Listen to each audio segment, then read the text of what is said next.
Let's talk about the new process versions that are available in Lightroom 3. When you open an image in Lightroom 3 and it comes from another version of Lightroom previous to 3, and you've actually worked on that image, done something to it, touched it, when you open it in Lightroom 3, when you import it and open it, and go into the Develop module, you'll see this exclamation point down here in the lower right-hand corner. That's a warning, or it's a sign that you're using a earlier process version. And there's a couple other ways you can see that information. Under Camera Calibration, for example, under Process, there you can see that the 2003 or the older version is being used to process this image and not the current or 2010 version.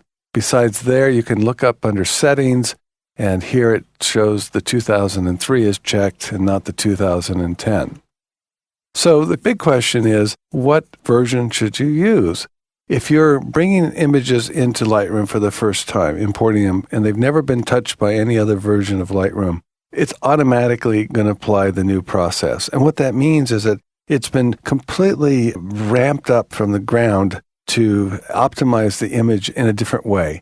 The sharpening algorithms have been improved, the noise reduction has been improved, the color demosaicing process has been improved. It's just a new and improved way of developing your raw data. And the results generally are much better.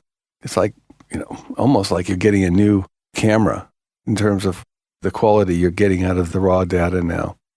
So I want to try to show you an example. It's hard on a screen to show or have you see what I'm going to see when I compare an old process and a new process, but let's try. I'm going to click on the explanation point, and it's going to ask me all these questions. Well, actually, it's going to explain to me first that this is a new processing technology available for this image. Slight to moderate visual changes and noise reduction and sharpening adjustments may occur as part of the update.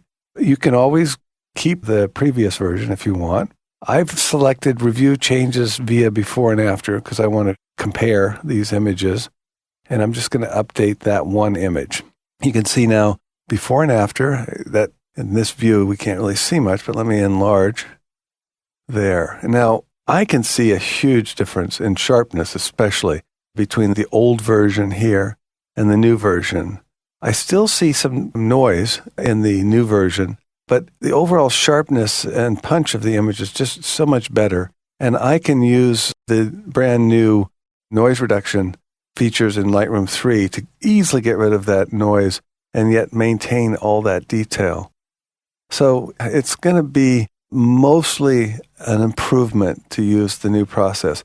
Now, I'm saying this with some qualification because if you've brought an image in from a previous version of Lightroom, you've done work on it previously, and you bring it in and you then update to the new process, you may not get the results you like because the new process is going to handle the sliders, the changes that you've made over here in the right panel differently than the old process. So, for example, a setting, noise reduction setting that may have worked fine on the previous process version, when you do the same setting, and it'll hold that setting when you convert to the new process, it just may not be right. Your image may not look the way you want it to be. So you may have to start all over and going back and tweaking each one of these sliders. You may just elect to keep the image, the file in the previous or the old version, just not bother updating. But as you bring in images into Lightroom, I would highly recommend you just let the new process take over and convert to the 2010 version automatically. And don't even think about it. It's that much better, much improved version over the old one.